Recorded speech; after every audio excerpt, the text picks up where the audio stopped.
It's time for Positively Kansas. Coming up, the old black and whites are going green. We'll go for a ride in one of the first police cars of its kind in Kansas. See why it's generating such a buzz. We'll also travel to Harper County where there's no reason to go thirsty. Lloyd Parker will help you wet your whistle with his mysterious and controversial way to find water. Plus, it may be one of the best kept secrets about Valley Center. Who knew they had this kind of talent? See the important message local artists want to share with young people. And if you've been wanting to bust out of your shell and become the life of the party, this may be the place for you. We'll visit a local improv comedy class where Kansans are learning more than just how to be funny. Then, in our Wild Edge segment, we track down some of Kansas's smartest and wiliest creatures. Get a rare look at how they live and survive on the Kansas plains. Those stories are queued up and ready to roll on this week's edition of Positively Kansas. Positively Kansas is brought to you in part by... Before investing your hard-earned money, make sure your financial advisor understands your objectives. Mark Douglas, CFP, serving our community for over 20 years, providing customized financial solutions that focus on the individual. Blue Cross and Blue Shield of Kansas serves more than 930,000 Kansans in various programs. Independent, member-owned. Blue Cross and Blue Shield of Kansas, an independent licensee of Blue Cross and Blue Shield Association, supports KPTS. Program support provided by the F. Price Kosman Memorial Trust, Entrust Bank trustee, bringing you the Kansas Wild Edge segments on Positively Kansas.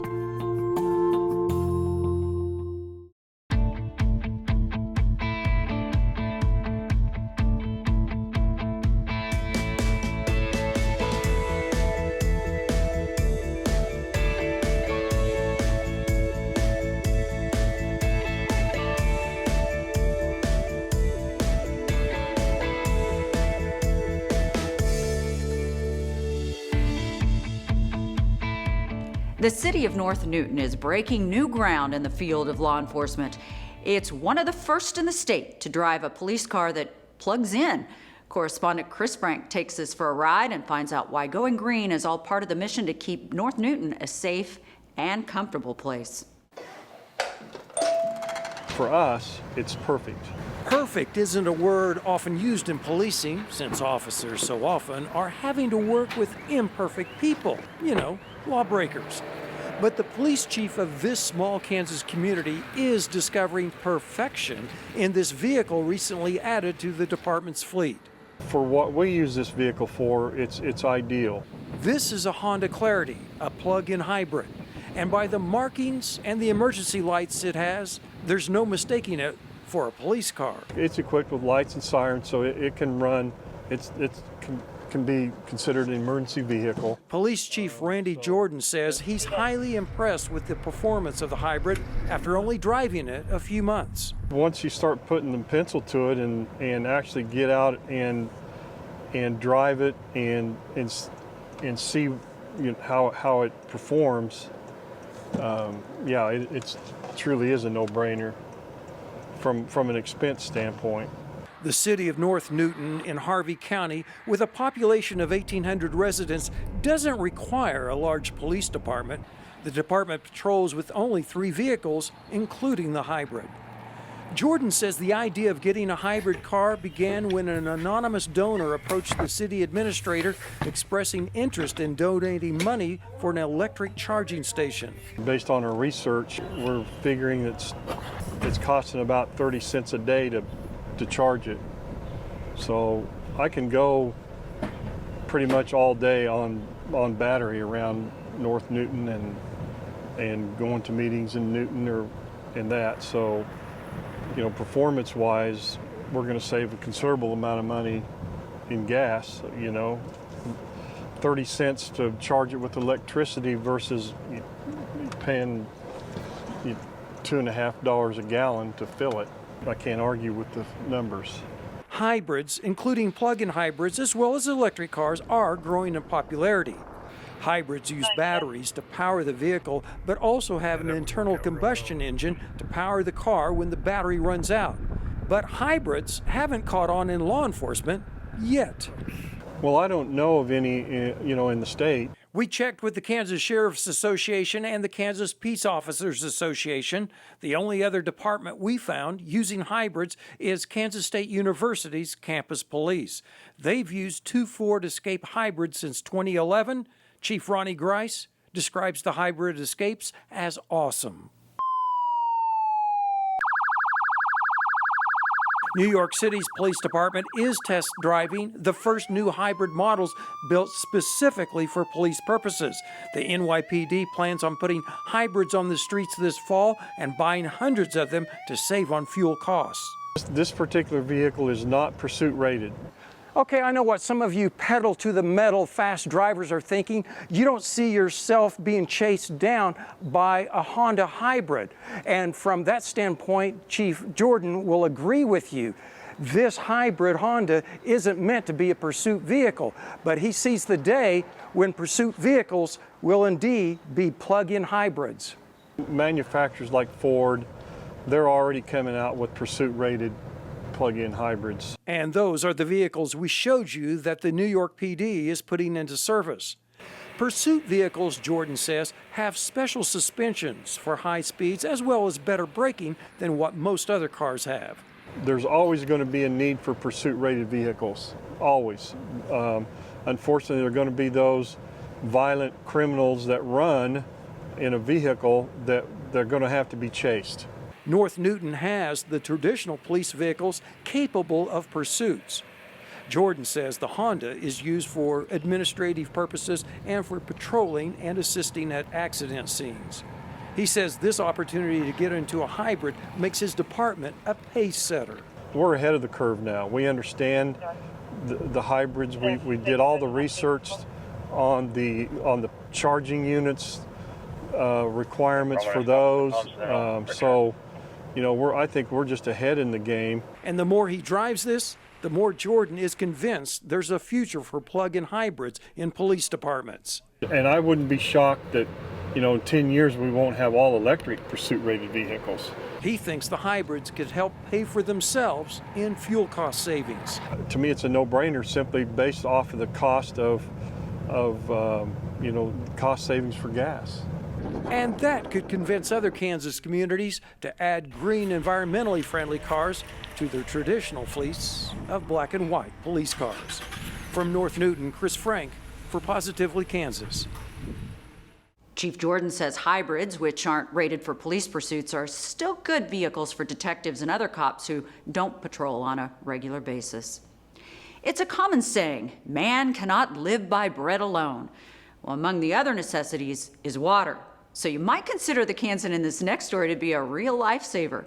His method is somewhat mysterious and a little controversial, but as Jim Grayway shows us, Lloyd Parker's 8 decades of experience are hard to argue with. In a world where everybody thinks they're an expert and people are always demanding explanations, Lloyd Parker of Harper just quietly goes about his business. Okay, it's right here.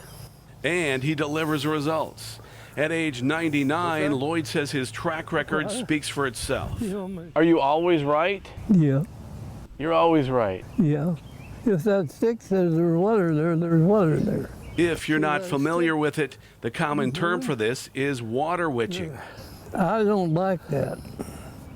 They got started, they thought anybody could do that was a witch. But the real one, it's an albino rod. This is an albino rod.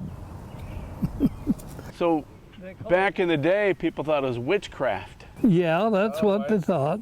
So that's where it got the name witching. Whatever you want to call it, Lloyd says finding water just requires the right kind of stick. Fruit tree wood works the best, and what he calls the gift. But what's the science behind it? The science, somebody can do it and some can't. That's all there is to it, huh? That's the main thing. And the only way to know whether you have the gift is to give it a try. I mean, hold it tight and twist it. Of course, it does help to get some pointers from a guy who's been doing it for 82 years. All right. Do you feel it doing? Can you feel it getting already? You mean getting heavy? Does it get heavy and pulls Well, itself down? yeah, it'll get started good. No, I'm not really feeling that. Does it help to say a prayer first? Well, I usually look up. Lloyd says the practice of witching began centuries ago in India. It came to the U.S. with the Mennonites from Germany, and now he is one of the few people still around in central Kansas doing it. It kind of runs in the family. And I had no uncle who could do it. And he taught me kind of like I was teaching you. Only thing is, it comes natural for me to do it. That is why Lloyd's expertise is so in demand for people in the Harper area wanting to drill wells. If you make a mistake and drill where there's no water, you're out a couple $1,000. If you hire Lloyd for a couple $100, he says it is sure to pay off. But I'm going to tell you something. You go to these restaurants, people eating breakfast in there, and Harper, Anthony. Who can I get to find me a well? Go get old Lloyd Parker. What'd it do? And that's been going on for generations. Well, it has, Because you're no spring chicken. listen, guy, I've done things there. I started farming and driving horses. And I wound up driving four-wheel drive tractors with air conditioners. Lloyd's main profession in life was farming. He retired from that 20 years ago. His wife passed away in 2017, and now as Lloyd closes in on the big 100, his close friend Jane Gardner says Lloyd is a blessing to everyone he comes across, whether they're looking for water or not. Well, he inspires me to never quit. I mean, he's 99 and he's still planting trees and tomato plants and sharing some of that stuff with me. Like he's planning on living a long time. And, and I just, I think, boy, if he can do that, I can do that. I'm 79 and I don't intend to slow down one bit. Still, there are some things about Lloyd that even those of us with the best intentions cannot imitate and get away with anyway. Like maybe... I don't believe God gave you the power. You don't think so? In Harper, I'm Jim Grayway for Positively Kansas. Lloyd says the keys to living a long life are exercise and going to church, just as the key to finding water underground is calling him. It's often said that everybody has talent, but not everybody realizes it. For example, you might be a great comedian or actor and, well, not even know it. Anna Spencer takes us to a place where Kansans get to explore that possibility, and even if they're not destined for stardom, the experience does them good. For this group of students, Saturday morning begins with a zip, zap, zop. Zap. Zop. Zip. Zap. Zop. Instructor Jesse Gray leads the group of 12 through introductions and warm-up activities as part of the weekend drop-in class at this downtown studio. Following decades of theater training and performing across the country, Jesse left the San Francisco Bay Area to return home to Wichita and recently founded the Flying Pig Improv. There's so much art and music and theater going on in this town, and I thought I made the right choice. And so I opened the doors here in April, and Flying Pig Improv has had students since day one. Through the support of friends and new faces, the Flying Pig Improv is off to a solid start with packed classes and lots of interest from the community. And Jesse says it's not just for extroverts or actor types. There's something for everyone in improv, as students are challenged to learn new skills, practice communication, think on their feet, improve eye contact, and just have a creative outlet. Improv also forces people to be present and in the moment, a skill not lost on the class. Participant Skylar Snodgrass says she's growing as an improv student and seeing the benefits. When you're here, you really have no other choice but to be here in the moment and be reactive and collaborate with people and bounce off each other and learn from each other, and challenging yourself in that way is really positive, I feel. So when you're here, you have to be here and you have to be present, and I think that's what most of the time everyone is searching for, is just to find somewhere where they can just be present, and so this is where I feel very present. Improv doesn't just happen in the classroom. Students say you can take what you learn here and use it in daily interactions and to enhance relationships. Over the years, Jessie has had students from all walks of life, from software engineers and CEOs to stay-at-home moms, anyone with a creative itch to scratch. She reminds students that in improv, it's important to ask what if and not be afraid to go with the flow. You know, the word improv is a little scary, right? People think that you're alone and you have to be hilarious. I ask people right off the bat, please don't try to be funny. You don't have to try to be funny. Funny's gonna happen because it's real. And if you make a mistake, we celebrate. You get to throw your arms in the air and yell, I failed. And everybody in the circle gets to go, woohoo! And we get to celebrate that because, shoot, sometimes in improv, the mistakes are the funniest thing that happen all night long. Jessie says improv, like real life, is about accepting a situation and adding to it, building on your circumstances brick by brick, and then going for it fearlessly. Because when no one knows what will happen next, literally anything can. In Wichita, I'm Anna Spencer for Positively Kansas. You can search for the Flying Pig Improv website to find out more. Like many small Kansas towns, Valley Center has some well-kept secrets in the form of many incredibly talented artists. Many of those folks were part of the first annual Authors and Artists of Valley Center event. It gave the public a chance to take in lots of amazing art and visit with these amazing creative people.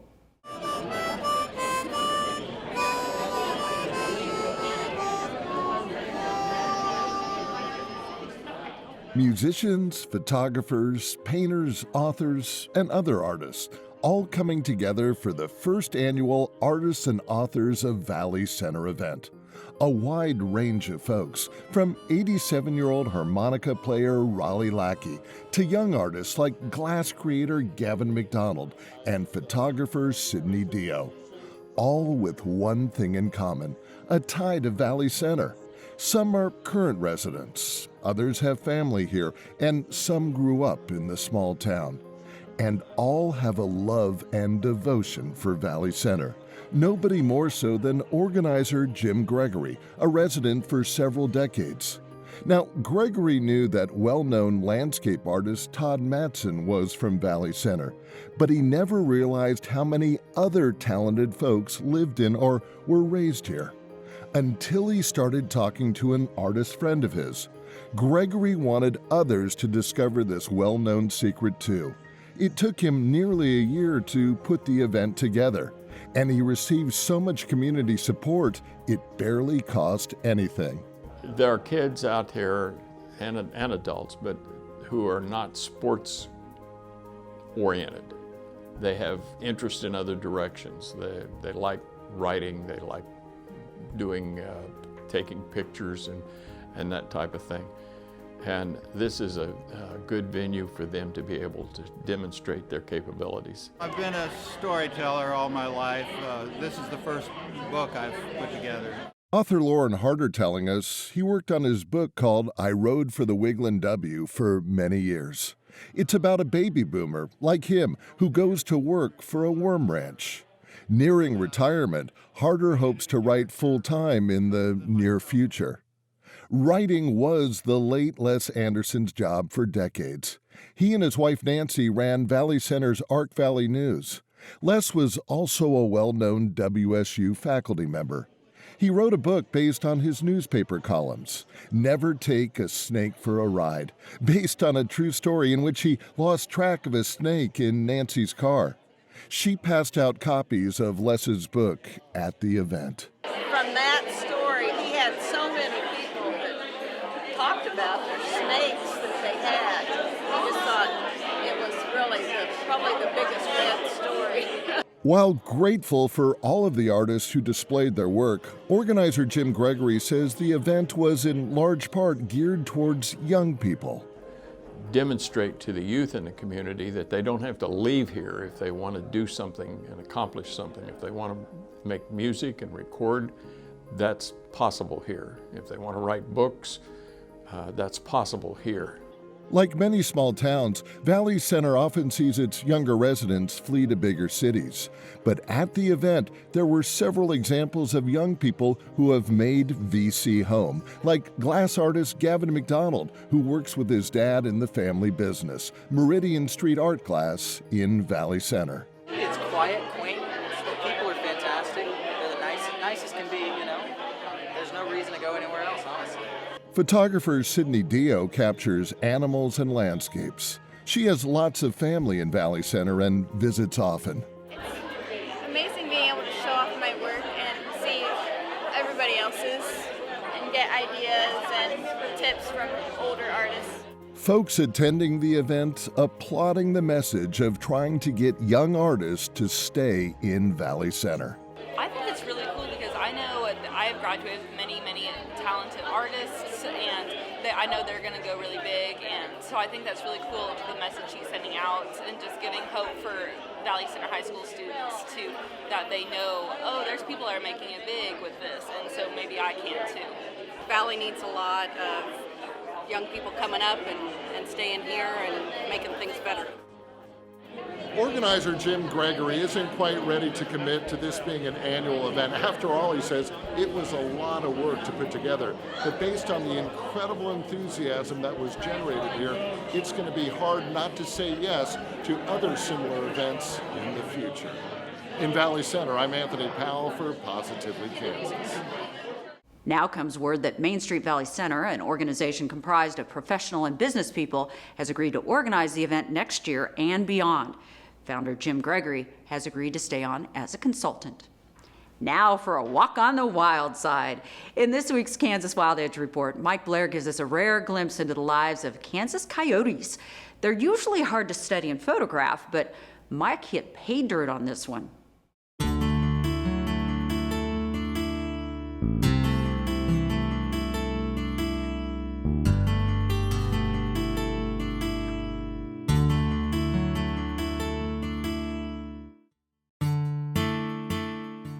Few Kansas wild animals are as wary and difficult to film as coyotes. Mostly nocturnal, they do spend a fair amount of time moving about in daylight. But the trouble is, they are so smart and spooky that it's hard to get within camera range. Technology helps. Motion-activated trail cameras record images day and night from concealed locations. Even then, the coyotes are usually onto them, skittish and alert. Electronic collars mimic the sounds of injured prey, sometimes calling coyotes into good daylight setups. But within seconds, they usually sense danger and head off to safety.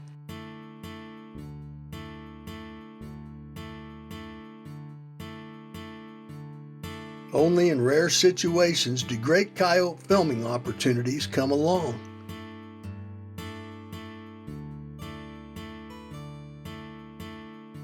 And when they do, it's something special. Usually the coyote is hunting and distracted, intent on catching food. When a vole or mouse rustles in the grass, the coyote's keen hearing helps pinpoint the source. Then, even from several bounds away, it leaps high and pounces to pin its victim before eating the snack-sized morsel. On calm days, ideal for such hunting, a mousing coyote may feed again and again before satisfying its hunger. But anything that holds the coyote's interest keeps it from looking for trouble. Then, it's advantage photographer. The problem is it can take years to get these opportunities in good light.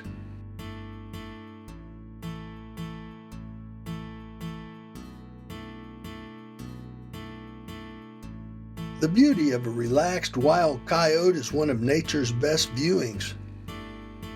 Whether padding through its habitat just looking for a new discovery, resting, or finding any food it can eat along the way, the coyote is always entertaining to watch. Exceptionally smart and endowed with excellent memory and senses, it's hard to get close to. It's got plenty of tricks up its sleeve, like rolling in dung or dead stuff to help mask its own scent. This probably helps it when hunting. Or maybe the coyote just likes to smell raunchy.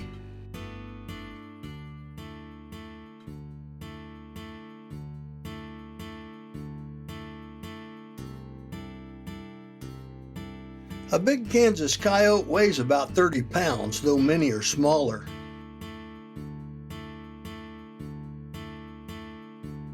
When healthy, its fur is tawny and lustrous, thick enough to keep it warm on the coldest nights. And since it's the same color as the open winter grasslands, it can be hard to see.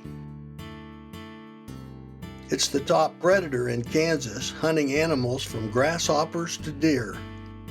Mostly it sticks with rabbit-sized mammals and birds when hunting alone, but it sometimes hunts in relay packs that can take down much larger prey.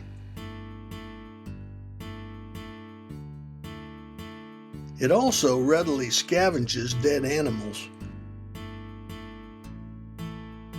Coyotes have an interesting social life that is rarely observed in the wild.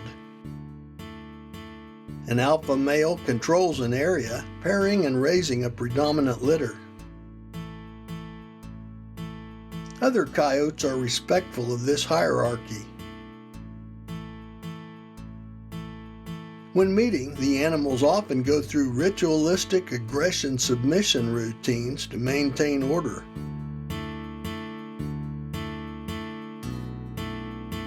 These seldom come to harm, but the posturing is fascinating to watch.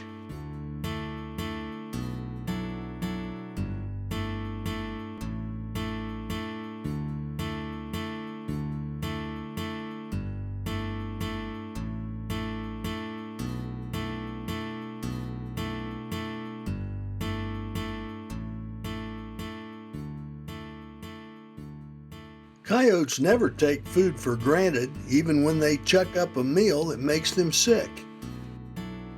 In that case, they just eat it again and go on down the road. That's just part of being a coyote. I'm Mike Blair for Positively Kansas.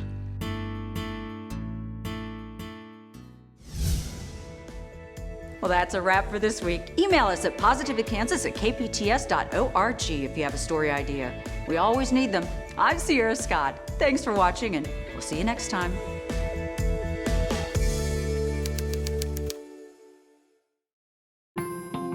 Program support provided by the F. Price Kosman Memorial Trust, Entrust Bank trustee, bringing you the Kansas Wild Edge segments on Positively Kansas. Blue Cross and Blue Shield of Kansas serves more than 930,000 Kansans in various programs. Independent, member-owned. Blue Cross and Blue Shield of Kansas, an independent licensee of Blue Cross and Blue Shield Association, supports KPTS. Before investing your hard-earned money, make sure your financial advisor understands your objectives. Mark Douglas, CFP, serving our community for over 20 years, providing customized financial solutions that focus on the individual.